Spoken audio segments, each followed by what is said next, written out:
Hello and welcome to Ula Tea Leaf Readings. My name is Lenor and tonight I'm going to be reading your tea leaves. This is a horoscope for Scorpio. If Scorpio is your solar, lunar, ascendant / rising sign, then this is a message for you. All right, let's get going. And our card is the Art or Temperance card. Okay, and let's see what these tea leaves have to say tonight.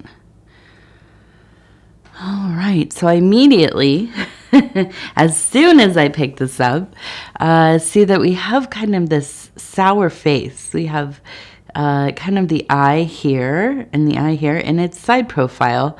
We have the nose, we have the mouth, and it looks like it's just kind of maybe the ear over here. It looks like it's just kind of very judgy, very grumpy.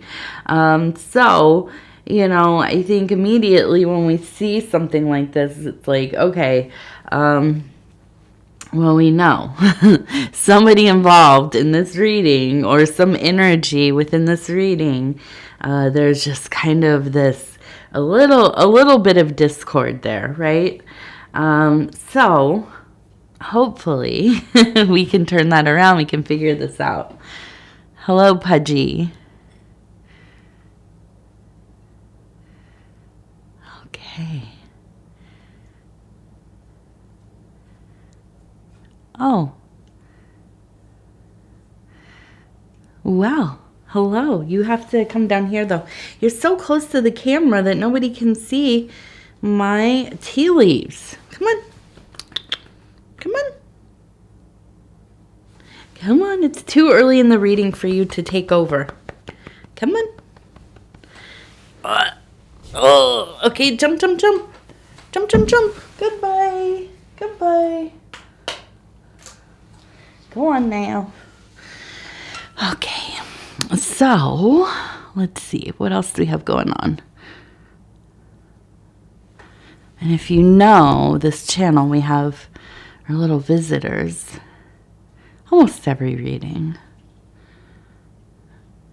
And that's Pudgy, and the other one is called TT. And so, let's see. What else? If you have not subscribed yet, please think about doing that. You can hit the little bell. It'll let you know when the next videos are coming out. I would hate for you to miss those. It is also free to subscribe.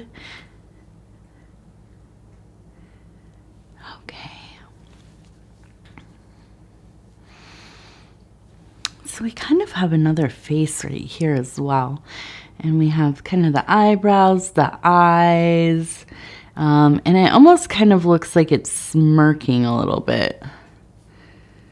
And I know these are kind of abstract. And I do these readings every single day, 7 days a week. So I'm looking at leaves all the time.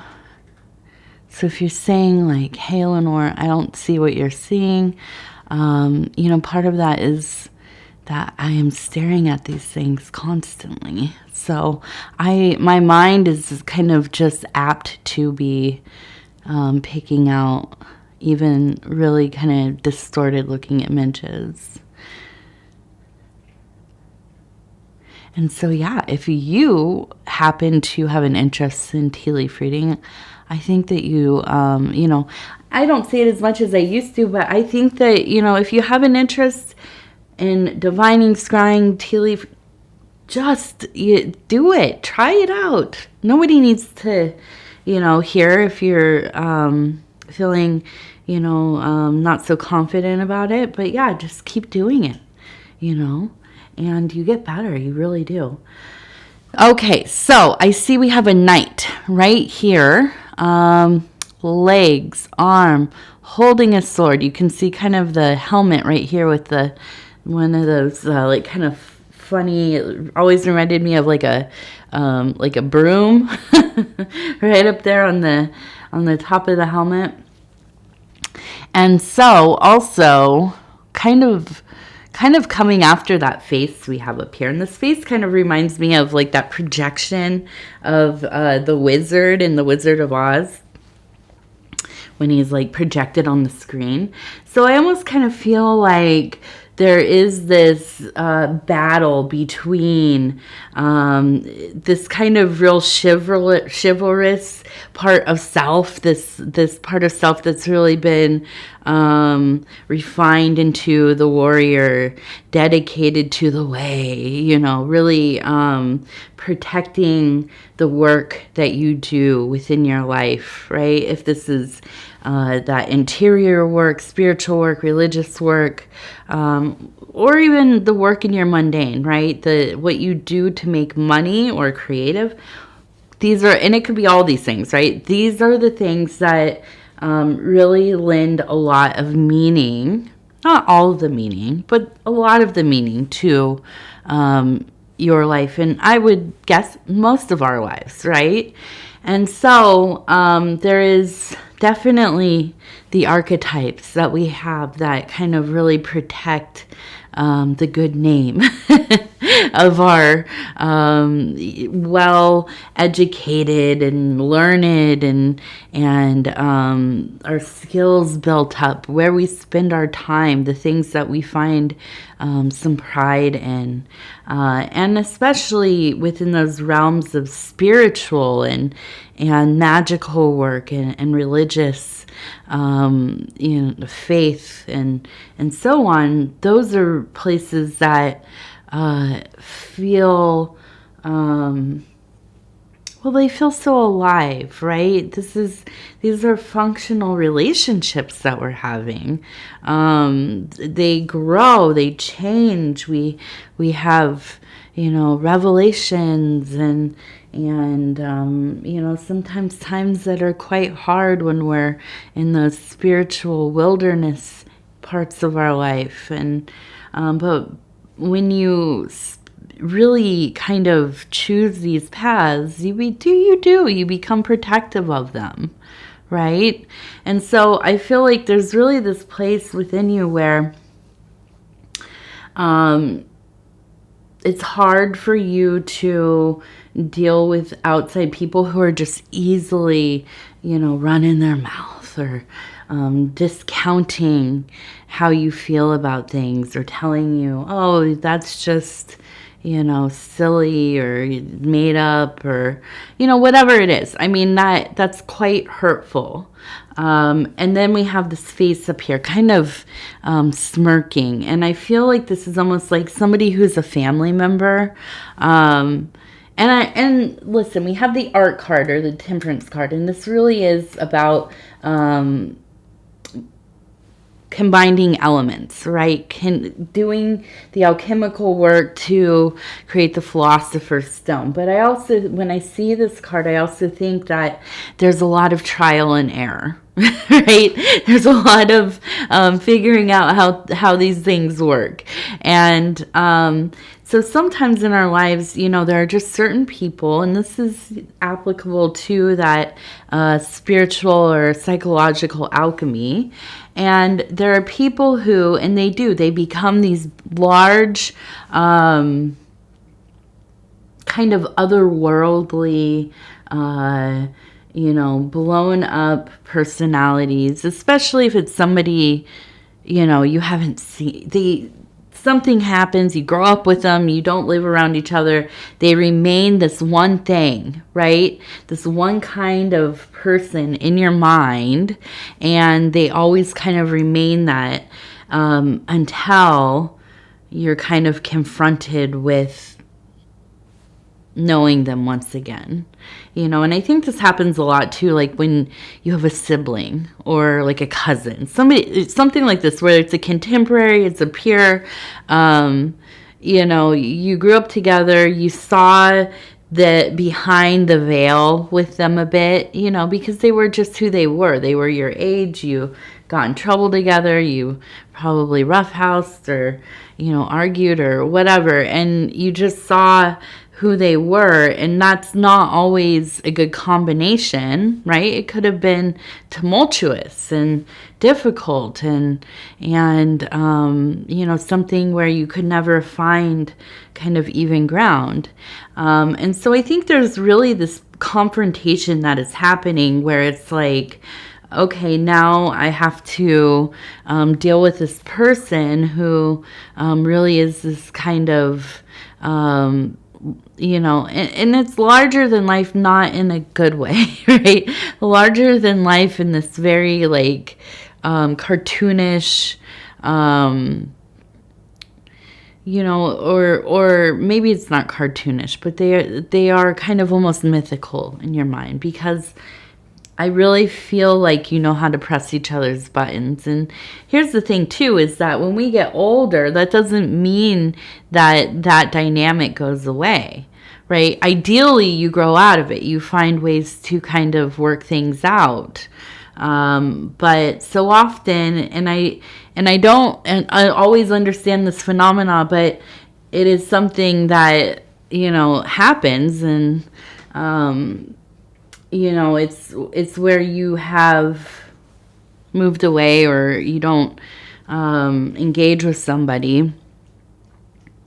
And when you go back to visit or see the person, you start to have a relationship again, you kind of fall back into the last place that you were together, you know, because it's just something, especially about family, where there is just this, it's like a safe spot in a video game, right? You go right back to that old place, and you have to either choose to work through that, or you know, it can be something that just picks up right where, you know, it last was, you know. And I think the thing that really kind of fuels these relationships now too are, there's so much social media where, you know, people from our past, they are in our lives, and we have to kind of see the things that they're thinking all day long, and they see what we're thinking, and, you know, it's like, it can be too much. I think there's too much information there.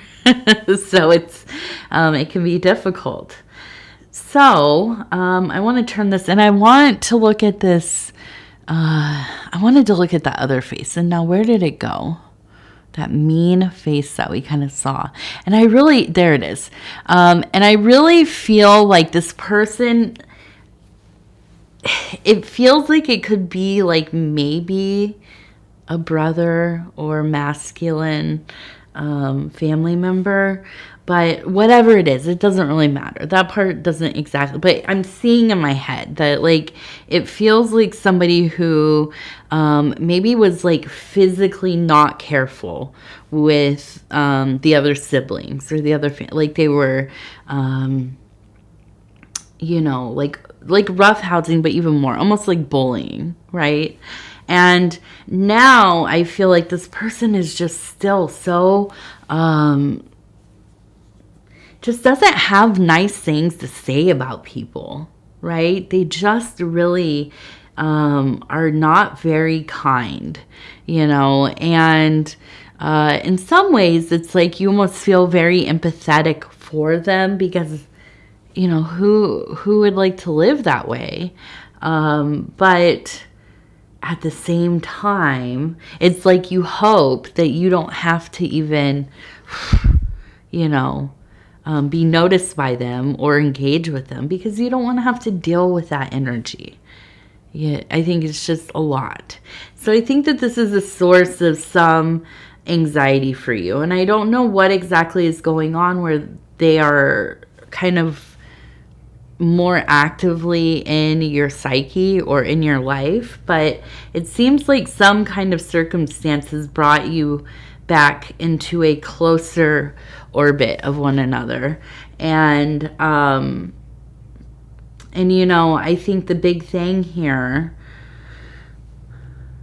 as I'm looking at this, and I see that we have family right here. Okay, it looks like three people maybe. And they look like they're holding hands. And I think that really the big thing, will be being with your loved ones, your trusted ones. This could be your chosen family. This could be, blood family. It doesn't have to be. It could be a friends group, right? But whoever it is, I think that there is a lot of strength in being able to communicate your thoughts, feelings, express yourself with people who can hear you, people who see you, people who respect you and, treat you with respect. And, this other thing, sometimes we just have to treat it like business, especially like, have you ever been in customer service? Or, anything where you're dealing with the public, sometimes, and it's difficult. Oh, it's difficult. I worked in the restaurant business in the restaurant industry, I should say, food industry. And I'll tell you what, I would say I have a very kind of easy disposition, but sometimes, man, it's hard. It's hard. And, but you know what? We learn, and, as I say in these readings, sometimes I love that kind of vibe of the whole Southern, like, bless their heart. I'm just gonna pray for you, and have a little empathy and put up my boundaries and stay my distance and do what I have to do. Keep it business, keep it short, keep it simple, not get drawn in, to the arguments, the debates, the debates, right? None of that. Hello. Did you just get out of bed? You're so warm. Come here. Come here, little girl. Oh, TT. Yes. You hold on right there, and I'm going to do the rest of my reading. Okay, so we do have a little butterfly here. We have an illuminated candle, which is, in my mind, when I see that, I know there's like a spiritual download, happening. And so I think, this really is kind of the work. There's just this period of time where you're dealing with this person. But it is a time of gained knowledge and transmutation into wisdom. And how do we do that, right? We understand things through the information, right? We know what we need to do. We know what it says on paper. We know, kind of a little more disconnected from our emotions. But when we put these things into practice and it becomes something within our function, then it is transmuted, or it goes into the process of becoming a transmuted knowledge into wisdom, because we know, right? We know the information, then we really know, how does this really work, and how does it work for me? And I think of this, you might be thinking, what are you talking about? and it's things like mindfulness practices. Okay, we know we should be doing breath work. We know when we start to feel like, oh, my blood pressure is going up. I can feel my hands are tingly a little bit. I feel a little bit, just the anxiety rising. Now I know, in the little pamphlet I got from my therapist, it says I should be doing breathing. I should sit down, close my eyes, breathe in through my mouth and out through the nose. It's like, is it the other way? Yes, and doing that, in sets of 3 or whatever. And doing that for a few minutes and seeing if we can bring ourselves down, ground ourselves, get into that more centered feeling. Now, we know that when somebody tells you that, I just told you that, we know that when we read it in the little pamphlet, or the book, or we've watched the video about it. But how can we really know until we put it into practice, until we take our time and we try it out? And then we realize, okay, well, they told me to sit up and close my eyes. But I want to try maybe laying down, and doing this. Maybe even laying on my side. Maybe if I lay on my side and try, it'll be more comfortable. Right? And this is the thing. We have to find how it works for us. And this is how we take that knowledge and we transmute it into our personal wisdom. Okay, so I really do. I feel like this is a time where you are taking the information that you have, and this could be mindfulness, this could be ritual, this could be, whatever it is that you are studying, whatever is showing itself to you, whatever you have been seeking and found, taking the time to try it out, trying to, learn the ins and outs, and making it yours, your practice. And that's where that butterfly comes in.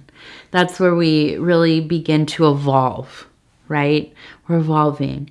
We're in that metamorphosis, always, always, always, okay? And now, let's see. I know we saw, okay, so we have a 4. Let's see if we can get that in there real good.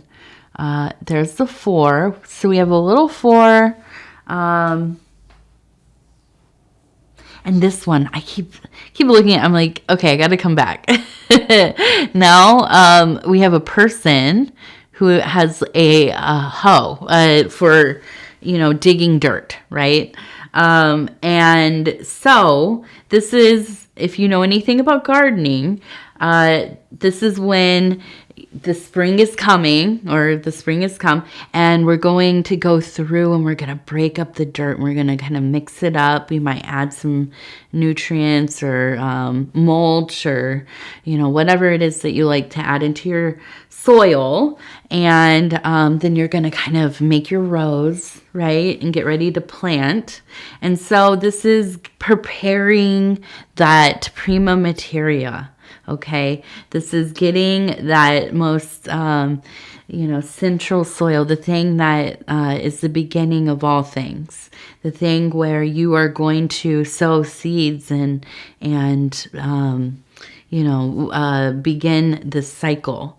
And it has to be cared for. It has to be worked through. We have to get those roots out of there. We have to get the rocks out of there. We have to hopefully get the plants that we don't want in there, so they don't take hold, right? And so preparing, I feel like you are in a place of really preparing for this next cycle, this next little period of work that you have going on. And I think this is where you kind of turn and face to. Okay, we also have the rabbit beneath the moon here. Okay, and you can see the head, and it's kind of reared up a little bit. And so we do have abundance, right? It's a fertility symbol. We know rabbits reproduce a lot. This is a sign of a lot of inspiration, and rich inspiration, not just, kind of things coming and going. This is like deep stuff. I think that you're in a very spiritual place in your life, intuitive place. I see you kind of get it. I just feel like you have gotten to this thing where it's like, okay, I'm dealing with this stuff with the family member or whoever it is. I'm not going to let that take my time up. I'm not going to get all twisted up about it. I'm going to do what I need to do, I have my boundaries up, and I'm going to focus on the work that I've been doing. That's where I really want to spend this energy. And I'm not going to let anybody take that away from me. Okay, so you really are advocating for yourself. You're protecting yourself. You are that knight. Okay, you are definitely, the patron of your own path and work and all of these kinds of things. All right, so let's see, what do we have over? Oh, yes, we have the large fish. That's right. So again, not unlike the rabbit, it is abundance, prosperity, and the fish usually to me says there's some money, you're making some resources. So it seems like this will be a time where there will be some money coming in. And then we have a bird right here, and it looks like it's in flight because it looks pretty long. Yeah, we have a bird, and then we have 2 roses. So these ones look closed. So these are kind of mysteries. These are things that are coming up that are a little bit mysterious to you. Secrets that remain unrevealed. And so with that bird, I kind of feel like there's a sense of a choice being made, messaging coming through.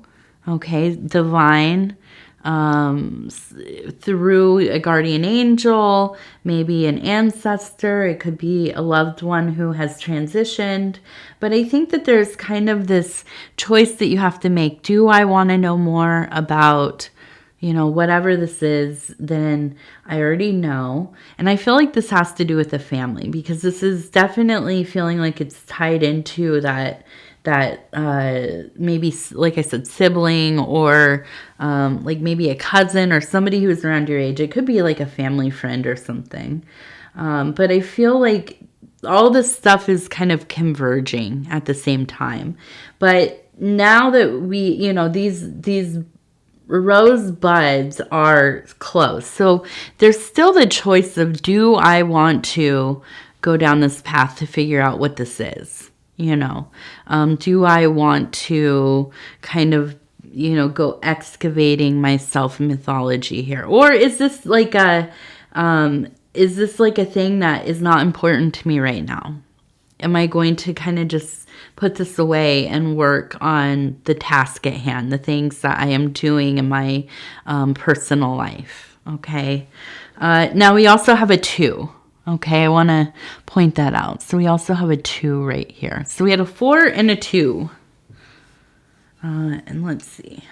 I'm going to shut that one.